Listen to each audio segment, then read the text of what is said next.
Tervist! Mina olen Katrin Tähepõld, loomaarst ja lambakasvatuse konsulent ja Mahekoostöökogu on mul palunud rääkida suguloomade valikust ja grupeerimisest.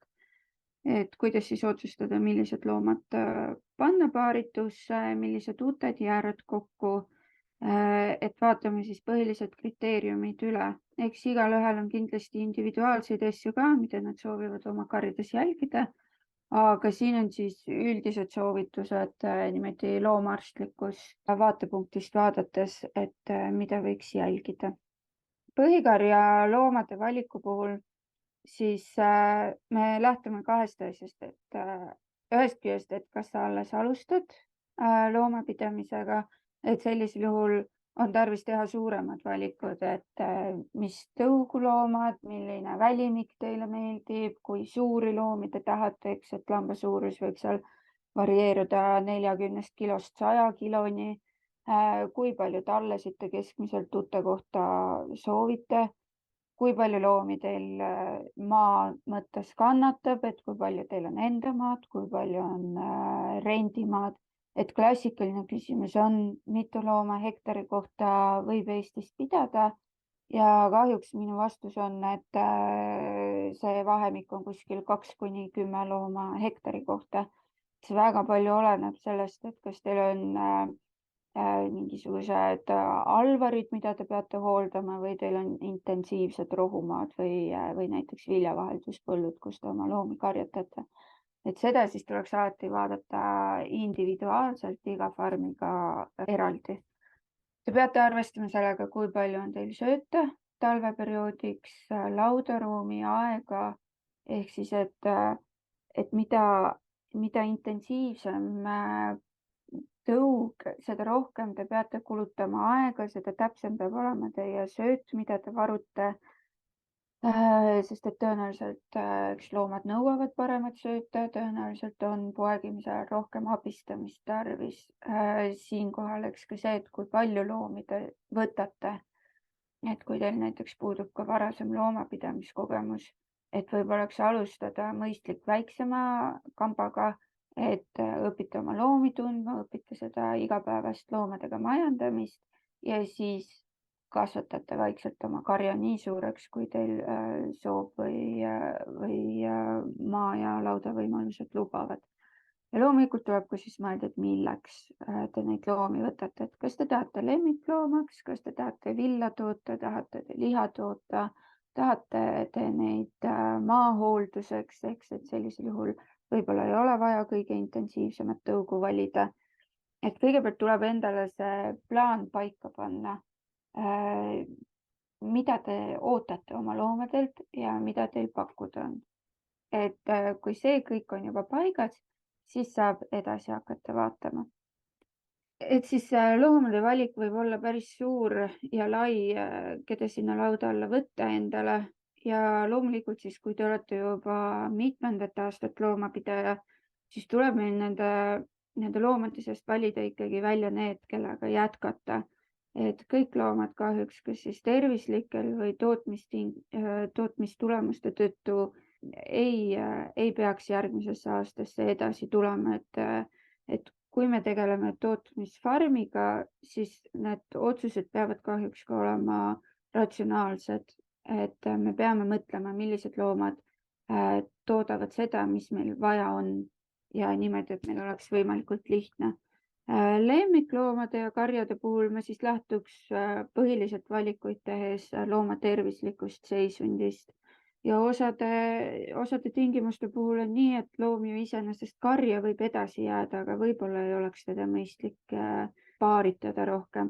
Et selles mõttes võib seda loengut ka kuulata selle mõttega, et mis mul konkreetselt siit endale on võimalik üle võtta ja lähtuda oma farmist ja oma ootustest oma karjale. Kui meil nüüd on nii-öelda põhikarja loomade valikuga tegemist, kus me tahame otsustada, millised loomad peaksid jääma edasi karja, et nad on meil juba poeginud aasta või mitu ja kuidas me siis valime või mida me vaatame utede puhul, et kas nad on sobilikud jääma põhikarja või mitte.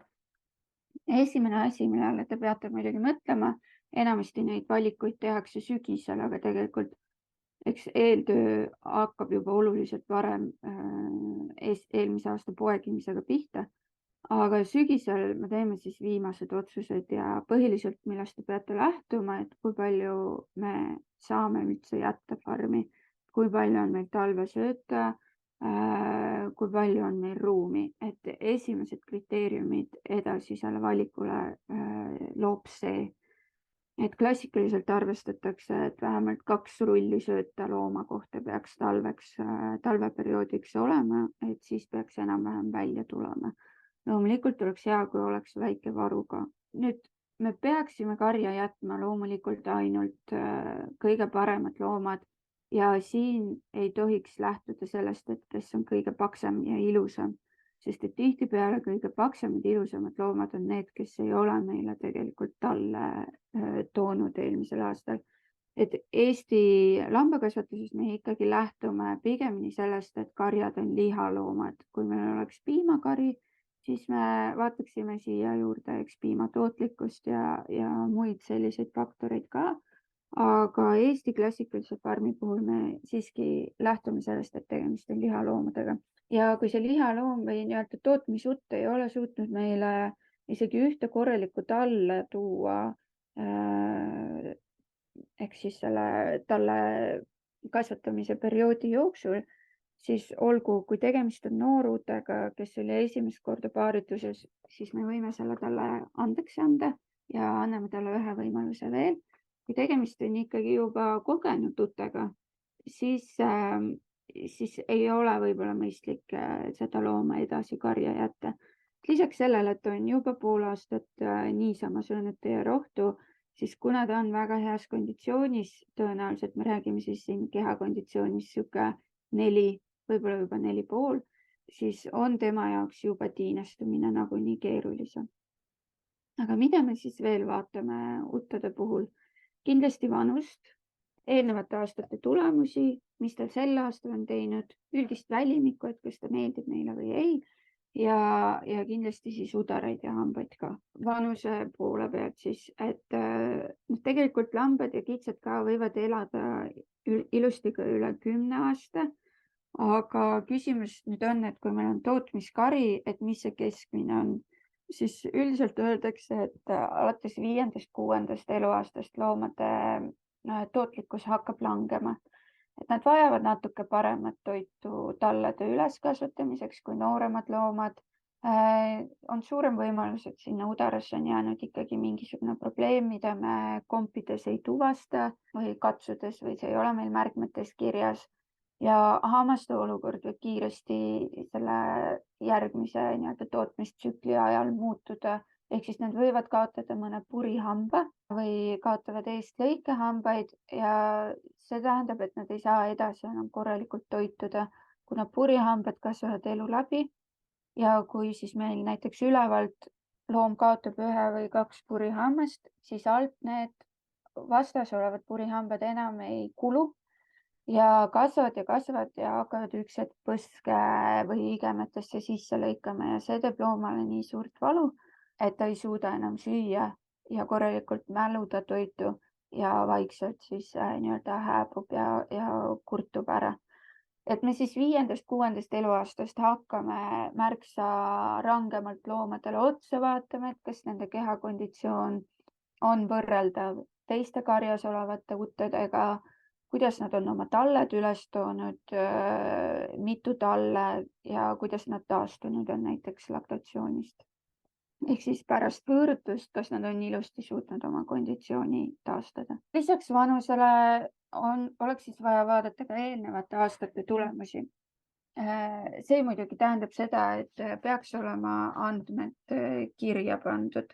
Et ma saan aru küll, et poegimisaeg on väga väsitav aeg, tundub, et ei ole nagu piisavalt energiat selleks, et asju kirja panna ja kes mul poeginud on ja kes ei ole ja kes kui palju tallesid tõi ja nii edasi. Aga ausalt öeldes on need andmed on ainukesed andmed, mille kaudu te saate oma põhikarja päriselt adekvaatselt valida, sest et sügiseks on juba meelest ära läinud või ei ole enam näha, kas tal on talle olnud või ei ole, sest et udarad on kõik tagasi tõmmanud. Et selles mõttes mina ütlen küll, et üks koht, kust ei tohiks oma loomapidamise juures järeleandmisi teha, on see tallede andmete ülesmärkimine.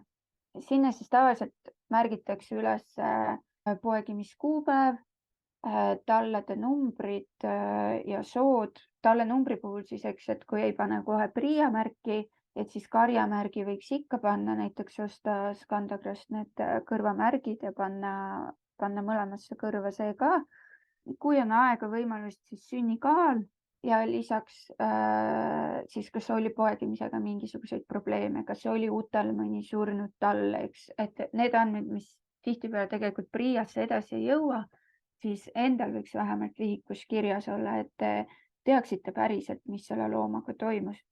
Lisaks, kui vähegi võimalik on, siis võiks suvised kaalumised panna kirja või siis vähemalt, kui te müüte oma loomad kokkuostu, siis ennem kokkuostu loomade kaalud kirja panna, et näha, kui hästi, millise uute talled kasvanud on. Nüüd eelnevate aastate tulemused nagu kokkuvõtvalt, et siin all ma siis mõtlen seda, et kas on mõtet jätta uutesid karja, kes on pidevalt kolmikuid toonud ja kes ei saa võib-olla nende kolmikute kasvatamisega hästi hakkama ka ja teil on alati mõni tall neist pudeli otsas. Et seal nüüd peate ise mõtlema, et kas see on olnud kasumlik projekt või ei ole. Kas uut on eelnevatel aastatel ilusti talled üles kasvatanud, ehk siis kas te olete pidanud neid tallesid kuskile adopteerima, seda uute kinni siduma selleks, et ta oma talled omaks võtaks, et siuksed märkused võiksid olla kirjas ja kas on rohkem tervisega hädasid kui teistel loomadel, et praegult me liigume, eks loomakasvatuses ravimitega ka selles suunas, et me üritame karjaravidest hoiduda ja ka isegi näiteks ussirohu andmisel me katsume iga looma individuaalselt hinnata, et kas tal oleks vaja ussirohtu või ei. Eks siis ennem on loomulikult tehtud roojaproovid, et vaadata, kas üldse karjas keskmiselt seda vaja on, aga sellisel juhul ka võiks üles kirjutada need loomad, kes said ravimit, et võib-olla nii, et meil on suve jooksul olnud vaja 3 korda ussitõrjet teha ja tegelikult nendel 3 korral mul on olnud 10 lammast, kellel kõigil on vaja teha ja 90 lammast, kellel on olnud kõik hästi. Et milleks siis hoida neid 10 lammast, kes ilmselgelt samades oludes sama hästi hakkama ei saa. Et vaikselt võiks oma karja kasvatamisega ja karjapidamisega selles suunas ka liikuda, et valida oma karja neid loomi, kes tahavad teie poolt vähem tööd saada. Ja nüüd siis kindlasti vaatame otsa ka antud aasta tulemustele. Mitu talle ta kasvatas, mis kaalus talled olid siis, kunas keegi kaalub neid loomi, et kas 8-nädalaselt või 100-päevaselt või võõrutusel või kokkuostul. Ja näiteks, et mitu kilo talle üks utt on üles kasvatanud, et kui mul on üks utt, kes on kasvatanud üles 26 kilose talle ja üks utt, kes on kasvatanud üles 225 kilost talle, et kumb siis tegelikult minu jaoks tootlikum on. Et ütleme, et see on näiteks siis 8 nädala kaal. 8 nädala kaal on siis see, mis peaks põhiliselt näitama uute piima tootlikkust, et kui hästi ta on suutnud tallesid kasvatada. Sealt edasi hakkavad talled saama juba väga palju energiat ka rohusöödest ja siis see tulemus läheb segasemaks. Et tehakse 100 päeva kaalumisi väga palju. See siis näitab pigemini talle kasvu kiirust ehk siis geneetilist soodumust, et kui kiiresti ta on võimeline kaalu juurde võtma. Ja siis võivad olla veel võõrutuskaalud või siis kokkuostu kaalud näiteks, et mis teil andmetest olemas on või tekivad aasta jooksul. Ja siis, kuna meil on aastad väga erinevad, siis ma ei julge ja tõud on väga erinevad, et siis me ei saa teile siin mingisuguseid kindlaid kilosid ette öelda, et mis siis nüüd nagu kõige parem on või mida me tahame vältida. Aga mina ütleks nii, et vaadake oma karja keskmiseid tulemusi ja kõige paremaid tulemusi ja kõige halvemaid tulemusi ja tehke need otsused selle pealt, et ärge võrrelge ennast naabrimehega või Eesti keskmisega, kui te oma põhikarja utesid valite, vaid ikkagi lähtuge sellest, et millised loomad teie tingimustes kõige paremini hakkama said. Siis me vaatame üldist välimikku, kui me sügisel teeme valikuid, et kes lähevad jääraga kokku, kes mitte. Et kehakonditsioon üldiselt ja individuaalselt, ehk siis katsume kõikide loomade konditsiooni ja hindame, et kas meil on keskmiselt terve kari natuke kõhna või on heas kaalus või on natuke paksud või siis, et kas see individuaalne loom on ülejäänud karjaga võrreldes kõhna või paks ja üritame siis leida ka põhjuse selle taga, et võib-olla ta kasvatas üles väga ilusad kolmikud. Võib-olla tal on 6-aastane ja me tegelikult saame aru, et tal on juba hambaprobleemid. Võib-olla ta oli noorut, kes kasvatas väga ilusad kaksikud üles ja veel ei ole jõudnud taastuda lihtsalt. Et seal on mitmeid kriteeriume, mida me peame arvestama, aga kindlasti seda konditsiooni tuleks jälgida.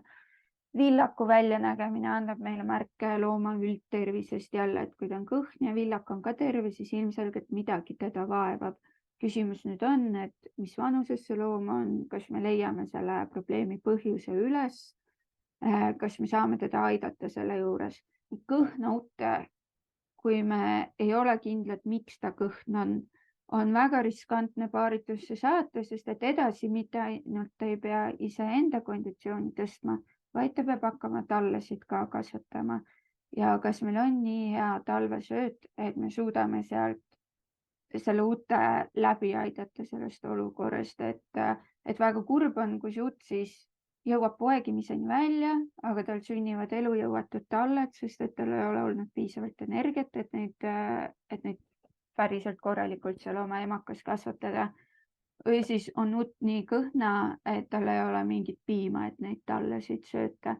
Et selle tõttu tuleb utede konditsiooniga väga kõvasti vaeva näha, et minu soovitus on, et tegelikult seda utede konditsiooni tuleks niimoodi keskmiselt ikkagi pidevalt hinnata, et talveperioodil see on märksa lihtsam, näiteks kui on söötmine, nad on kogunenud sinna sööda künade või sööda rõngaste ümber ja käite, katsute lihtsalt selgasid ja kogu aeg vaatate, et kas see konditsioon püsib, läheb kehvemaks, läheb paremaks.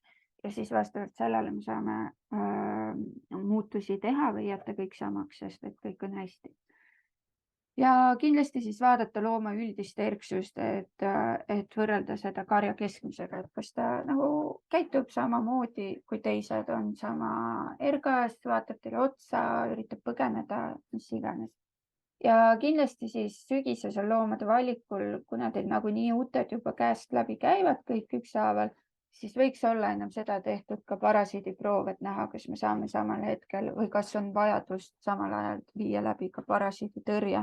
Lihtsalt, et siis loomad lähevad paaritusse ilma parasiitideta loodetavasti ja saavad hakata enda ja tallade kasvatamisega pihta paremini, et ei pea seal vahel veel parasiiti ka söötma. Siis ma olengi maininud seda udarate ja hammaste asja, et seda tuleb kontrollida enne paaritusse panekut. Me ei pruugi alati hooaja jooksul märgata, kas on olnud udarapõletik, võib-olla see on olnud nii-öelda mitte märgatav ehk subkliiniline ja ut on enam-vähem talled üles kasvatanud, aga tegelikult järgmist hooaega ta enam vastu ei pea. Et selleks me siis katsume kõikidel utadel, kes on paarituses olnud, udarad läbi, et kas me tunneme seal udarakoes mingeid kõvasid tükke või mitte. Et need võivad olla pisikesed sõlmekesed, need võivad olla päris suured tükid, see võib olla nii, et see udar ongi üks suur kängar. Et sellist looma ei ole mõtet paaritusse panna, sest et ta ei suuda hakata piima tootma ja ta ei suuda oma tallesid üles kasvatada, et kui teil on vaja, et see loom ikkagi jääks karja, et ma ei tea, kas see on teie lemmikloom või laste lemmik või mis iganes, et siis okei, aga ärge palun pange teda paaritusse. nisakanalit ei tohi tunda olla, kui te nisa katsete, et mina kõikidel uttedel, kui ma käin karjades brakeerimas, siis ma katsun ka eraldi nisad läbi mõlemalt poolt ja kas ma tunnen seal seest, et nagu oleks kõrreke või midagi. Kui ma seda kõrrekest tunnen, siis läheb see loom praaki, sest et see sinna nisakanalisse on mingil põhjusel tekkinud armkude ja sealt ei hakka enam piima läbi tulema või see risk, et sealt ei hakka piima läbi tulema, on nii suur, et me ei taha seda võtta. Jällegi, te ei pea seda looma brakeerima, aga palun ärge teda paaritusse pange. Vanematel uttedel võib juhtuda, et nisad on väga näsalised, sest et eelmistel hooaegadel on talled neid nisasid närinud, võib-olla mõnel tallel olnud orf ja siis on ka uute nisad olnud sellega nakatanud ja sellest need näsad on nagu armkude. Et kas see nüüd võib järgmisel hooajal tekitada probleemi, kus tall ei leia hästi seda nisa üles või see nisa läheb nii suureks ja ebaühtlase kujuga, et see tallel on raske seda oma väikse suuga haarata. Et need on ka asjad, mida täiesti võib poegimise ajal näiteks üles kirjutada, näiteks kui on hiigelt suured nisad, mida te peate ennem välja lüpsma, ennem kui saab sinna talla üldse otsa panna. Et kui see nisa ikkagi ei taha oma esialgset kuju või seda normaalset kuju taastada kuidagi ja te peate mitu päeva sellega vaeva nägema, et kas siis on mõtet selle uutega jätkata või ei, et vaadake sinna juurde, kui hästi ta on oma talled kasvatanud ja kui palju see teilt endalt aega või energiat nõudis, aga et siuksed asjad võiks üles kirjutada. Siis ja vaadake siis andmetest ka, et kuidas ta siiani on iga-aastaselt oma talled üles kasvatanud, et kas ta on hea uut, keda jätta karja. Nüüd hammaste koha pealt, kui te teete uutel mokad lahti või tõmbate lahti, siis te peaksite nägema, et alalõual on ees 4 paari lõikehambaid. Neid võib olla vähem paare, kui loomal vahetuvad lõikehambad, mis tähendab siis seda, et kuni 4. eluaastani iga aasta vahetub 1 paar lõikehambaid ja alustatakse sellega siis keskmisest paarist. Nüüd, kui loom on vanem kui 4 aastat ja seal on lõikehambaid puudu, siis tähendab, et ta on hakanud oma päris hambaid juba kaotama ja tuleb vaadata sinna juurde siis tema kehakonditsiooni, kuidas ta oma tallesid on kasvatanud, et kas see võib segama hakata, et tal on seal hambaid puudu. Lisaks, et kas need on hästi piigistunud, koledaks läinud, et on näha, et see võib tegelikult loomale valu tekitada, need hambad. Ja purihammaste puhul siis me ei saa neid väga hästi vaadata, selleks on vaja juba suu avajaid korralikest, et kätt me suhu toppida ei tohi. Lammaste lõikehambad või purihambad, on üliteravad ja võite oma näpust ilma jääda. Aga me saame vähemalt loomade puhul, kes on kõhnad, me saame läbi põseseina kompida ja proovida tunda, et kas on auk sees kuskil seal taga hambakaares või ei ole. Sellega on siis nii-öelda need juba poegimas käinud uttede valikukriteeriumid üles loetud. Eks seal kindlasti on ka see, et teile lihtsalt mõni utt ei meeldi, sest et ta on närviline või veab karja endaga aiast välja. Ma ei tea, teile ei meeldi ta värv. Nad on päikesele hästi vastuvõtlikud ja on pidevalt päikesepõletus pea peal. Ka see on täiesti adekvaatne põhjus nende brakeerimiseks. Et me tahame, et põhikarja utt oleks ikkagi üks kõige tervemaid loomi karjas, et meil ei ole mõtet jätta neid loomi, kes on kogu aeg iseenda ja tallade kasvatamisega hädas. See ei ole aus selle looma suhtes, see ei ole aus nende tallade suhtes.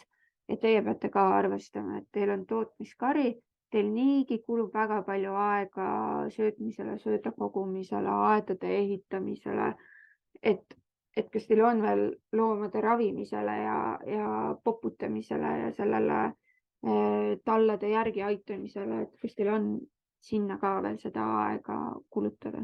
Me peaksime arvestama, et me võtame iga aasta karjast välja umbes 20% uttedest, et kes siis juba vanusega lähevad, udaraprobleemidega, et võiks arvestada umbes niimoodi, mis tähendab, et me peaks iga aasta, kui me just karja ei taha suurendada, siis jätma vastava arvu uudtallesid kasvama.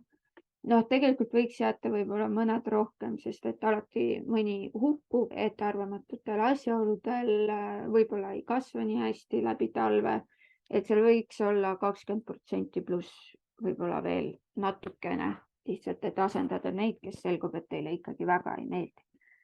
Keda me siis jätame või kuidas me otsustame, et millised talled saavad meil karja täienduseks? Üks pool on siis jah, välimik, et neil peab olema korralik kaal sügiseks. Noh, nad võiksid olla kuskil vähemalt 60–65% seal täiskasvanute kehakaalus saavutanud. Need peavad olema ilusti proportsionaalsed, ilusad pead, hambuvus õige, et ei ole alalõug liiga lühike või liiga pikk. Nüüd te peate ise valima, et kuidas teie karjas on, et kas te tahate rohkem, et oleks mitmikuid või te tahate, et oleks rohkem üksikuid, et siis vastavalt sellele tasub neid tallesid valida ka.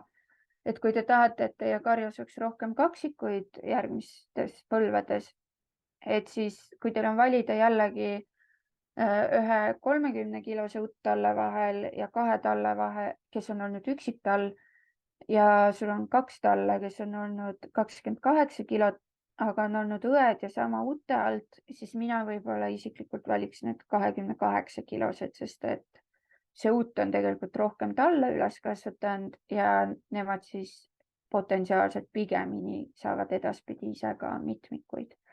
Sellega võiks arvestada, et esimesel poegimisel uuted siis saavad pigemini üksiku. Noh, loomulikult oleneb tõust ja kõigest, aga selle me anname andeks, et selle esimese poegimise järgi me veel väga mingisuguseid järeldusi nende viljakuse osas teha ei saa. Ja kolmandaks siis on geneetika, et me vaatame, kelle tall ta on, mis jäärejärglane, mis utejärglane, kas ma tahan sellelt utet jätta või ei taha või on see, ma tean, et on problemaatiline liin, et seal esineb palju päikesepõletust või seda päikesetundlikkust või ma ei tea, ma tean, et selles liinis on palju rohkem tupe väljalangemisi. Võib-olla see on väga eriline liin, et see tall küll ei ole nii hästi kasvanud kui teised, aga ma tean, et see on importloomade järglane ja geneetiliselt väga oluline, et ta jääks karja. Et seal juba oleneb sellest, et mida te ise täpselt otsite. See on siis nii-öelda sihuke kiire ülevaade sellest, kuidas otsustada, millised uted karja jätta.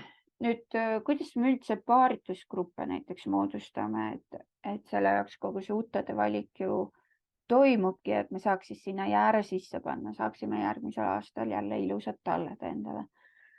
Et loomulikult tuleb siis valida omale need ilusad loomad sinna karja ja neile sobiv jäär ka. Et paaritada, eks loomulikult ainult nii palju loomi, kui teil sööta on, et kellele jätkub korralikult talisööta.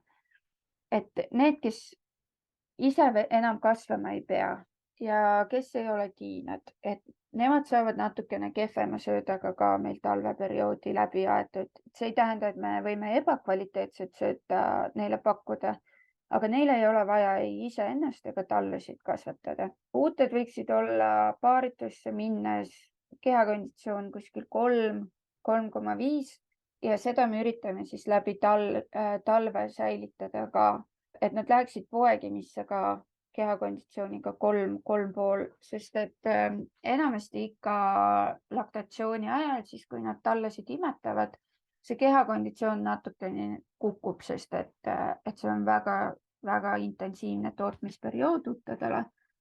Aga me oleme arvestanud, et umbes pool punkti kuni punkt kukkumist on nagu talutav, et see ei tohiks veel looma piimatootlikkusele väga mõjuda.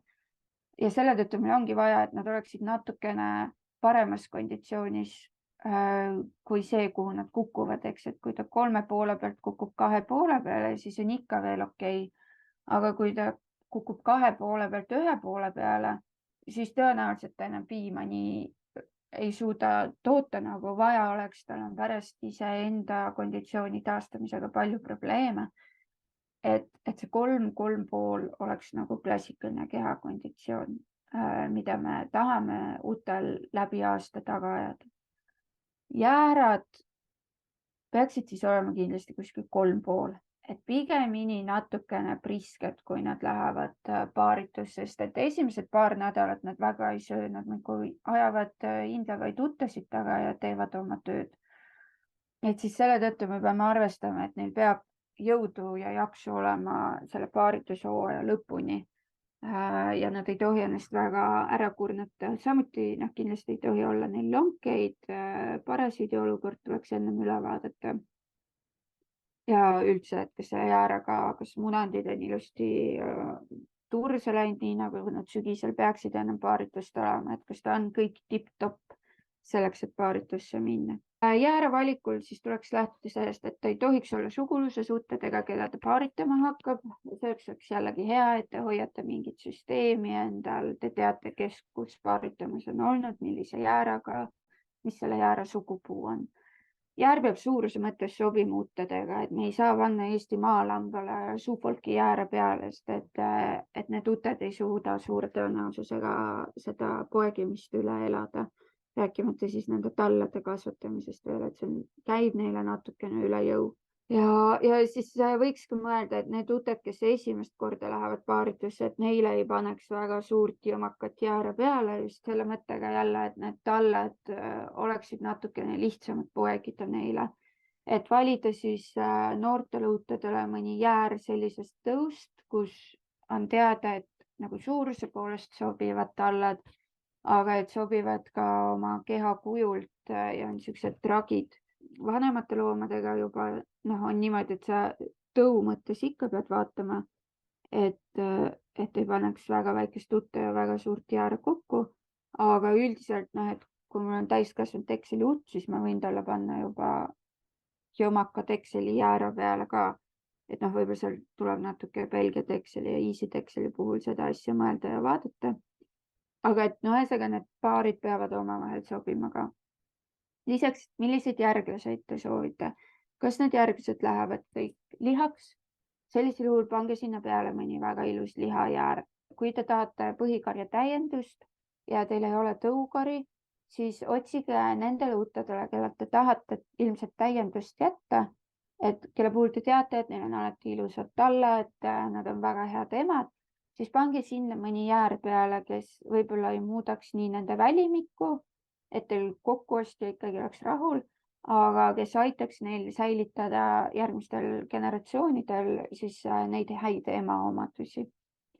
Ja üldine reegel jäärade sissepanekul on, et täiskasvanud jäärale antakse circa 50 utte ja noorele jäärale mitte üle 30. Et selle pundiga nad peaksid 5 nädala jooksul ilusti hakkama saama, ilma et nad iseennast liigselt ära kurnaksid ja et ka see sperma kvaliteet säiliks ja tallade elujõulisus. Klassikaliselt hoitakse just tootmiskarjades jäärasid sees 5 nädalat.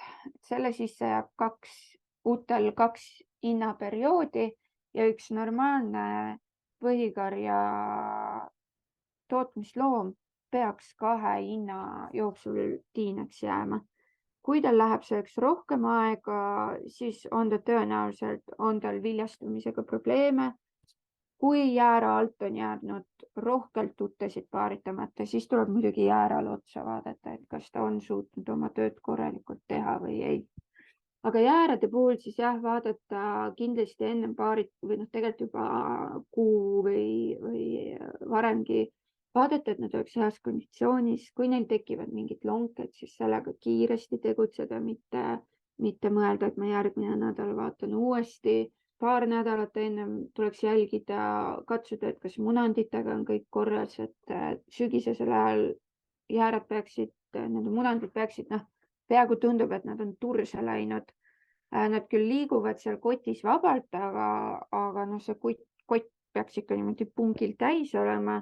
ja ärge see ära ehmatage, et sügisel jäärad võivad minna kõhu alt täitsa kas punakaks või sinakaks, et see toimub testosterooni tõttu ja see tähendab, et nad on tõesti 100% valmis uute töö juurde minema. Üldiselt, kui te olete valinud endale väga hea põhikarja, neile sobiva jäära ja teil on ilusti talvesõtt olemas, siis peaks tulema poegimise aeg ja järgmise tootmistsükli tulemused tegelikult väga head ja te olete enda poolt siis kõik teinud selleks, et kõik mööduks võimalikult valutult ja lihtsalt ja tulemused tuleksid head. Aga selleks tuleb läbi viia korralik loomade ülevaatus, selleks tuleb andmeid koguda, selleks tuleb mõelda, millist jäära mul on vaja, millisele grupile, et kui see eeltöö kõik on väga hästi tehtud, siis ülejäänu on kõik juba sihuke igapäevane toimetamine ja vaatamine. Kui sealt selle eeltööga natukene olla mitte nii pedantne, siis see tähendab, et teil on poegimise ajal rohkem tööd, teil on rohkem probleeme sellega, et uuted tallasid omaks võtaks, et uuted saaks oma talled ilusti üles kasvatatud, ilma et te peaksite piimapudeliga jooksma, peate rohkem poegimisi abistama. Et selle tõttu on kõik see eelnev töö ülioluline. Aga suur tänu Mahepõllumajanduskoostöö Kogule selle loengu tegemise võimaluse eest ja soovin teile kõigile head loomade laudas pidamise aega. Nüüd on hea rahulik, saab hundi eest peituda ja nautida vaikset aega. Aitäh!